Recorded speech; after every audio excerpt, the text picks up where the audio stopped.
Hi,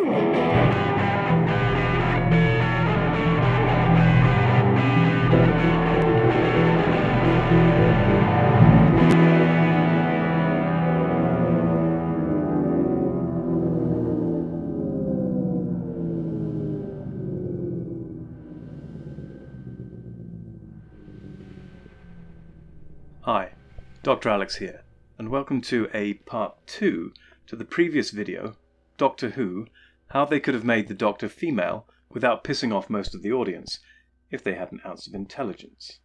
And this video has been necessitated because I forgot a very obvious addition to a possible way that the Doctor could have been made female without breaking canon, logic, or basic common sense.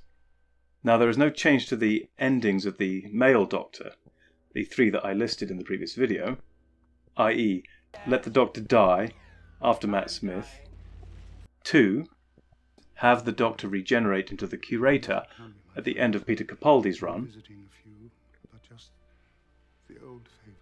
or 3. have the Doctor trapped in some way beyond our universe,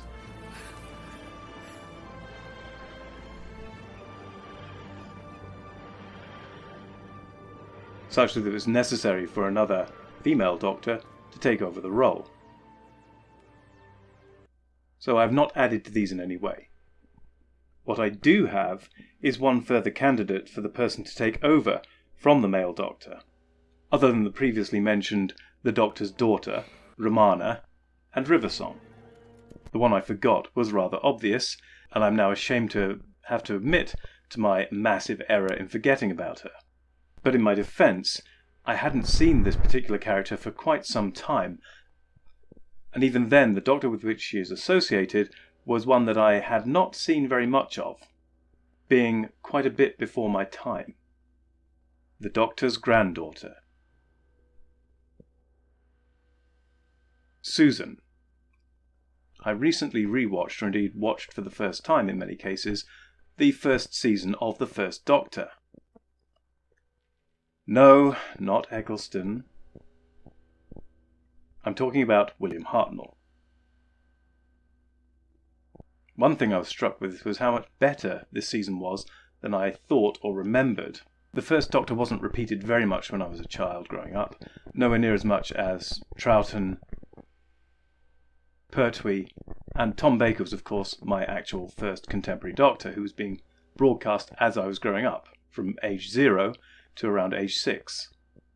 So as I say, the First Doctor barely registered on my consciousness, and what I saw of the creaky old black and white Doctor didn't really capture my young heart with a sense of fellow feeling or adventure.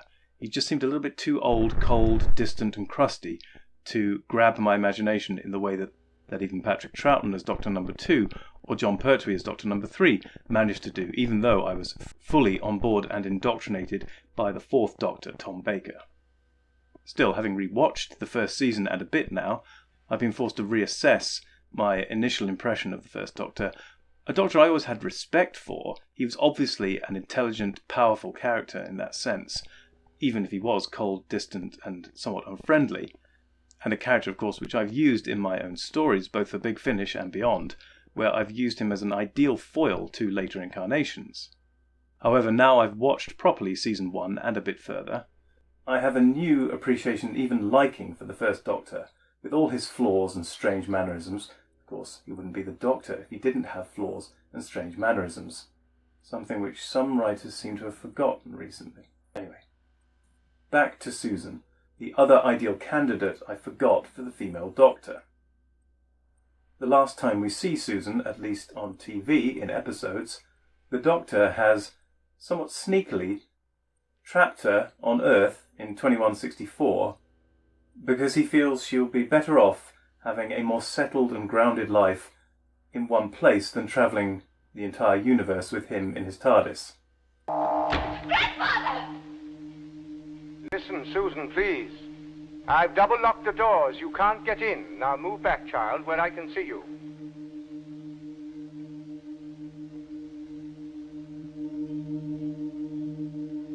During all the years, I've been taking care of you. You, in return, have been taking care of me. Grandfather, I belong with you. Not any longer, Susan. You're still my grandchild, and always will be. But now, you're a woman too. I want you to belong somewhere, to have roots of your own. With David, you'll be able to find those roots, and live normally like any woman should do. Believe me, my dear, your future lies with David, and not with a silly old buffer like me. One day, I shall come back. Yes, I shall come back. Until then, there must be no regrets, no tears, no anxieties. Just go forward in all your beliefs, and prove to me that I am not mistaken in mine. Goodbye, Susan. Goodbye, my dear.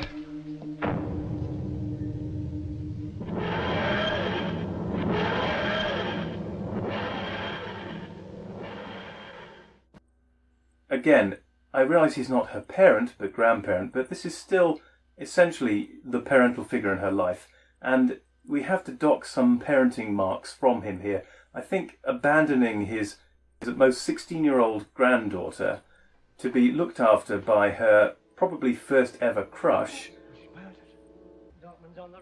Stabby McStabbykins, the farmer's son, might not be the most sensible course of action for any parent or grandparent to take with anyone they have to look after and take care of.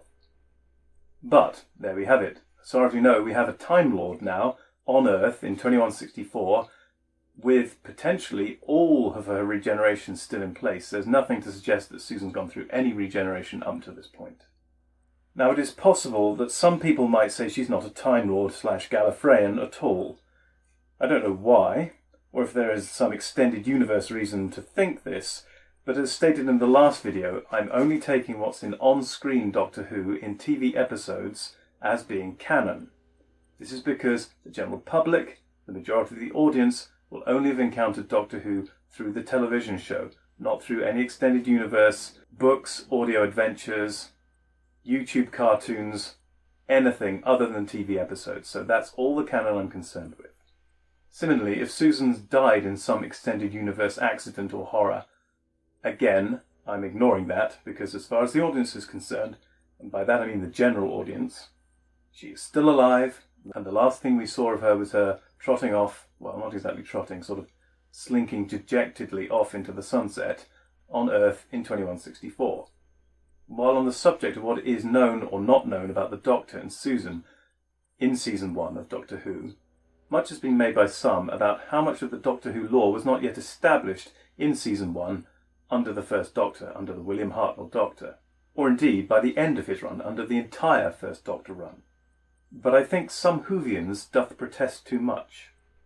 Well, I made up the name TARDIS from the initials, time and relative dimension in space. I thought you'd both understand when you saw the different dimensions inside from those outside. The children of my civilization would be insulted. Your civilization? Yes, my civilization. I tolerate this century, but I don't enjoy it. Have you ever thought what it's like to be wanderers in the fourth dimension? Have you? To be exiles?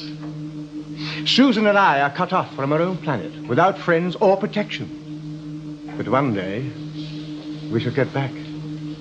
Yes, one day. One day. It's true, every word of it's true. But you are one of us. You look like us, you sound like us. I was born in another time, another world. It is established in episode 1 of season 1 that the Doctor and Susan are not from Earth. Even if their home is not yet named at any point, there is nothing inconsistent with Gallifrey. In short, there is no reason to suppose she is not Gallifreyan or a Time Lord, at least in upbringing. And while she was dumped on Earth by the First Doctor, in the previously mentioned most cold-hearted and dispassionate, if not careless, way, there is no reason to suppose she remained trapped there. There is also no reason to suppose she remained in that incarnation, regeneration. Although I'm not saying it is impossible to cast the 80-year-old Carol Ann Ford in the role of Susan again.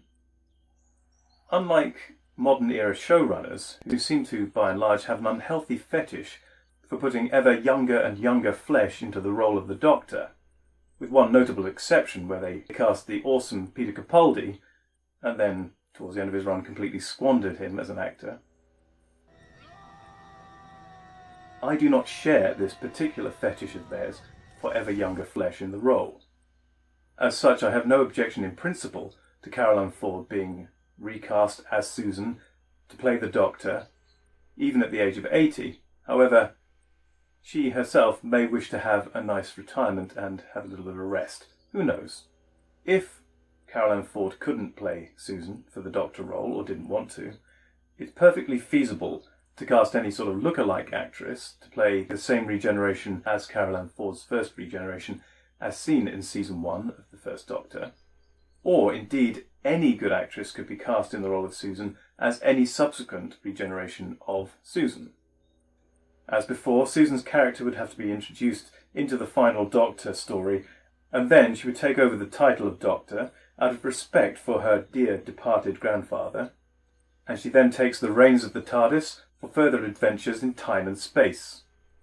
So there you go, yet another avenue for a sensible narrative course to a female Doctor. Of course, as before, it would require a showrunner and a writing team with at least an ounce of intelligence to achieve this, which is of course where modern Doctor Who, as it currently stands, probably encounters most of its problems. Anyway, I hope you enjoyed this further discussion and video on how they could have made the Doctor female without breaking canon, common sense, and generally offending the intelligence of the audience. And hopefully I've covered all the most plausible avenues for making the Doctor female, all the ones that the BBC missed. Anyway, thank you for joining me in this video. I hope to see you in the next one, whatever that may be on. And until then, take care.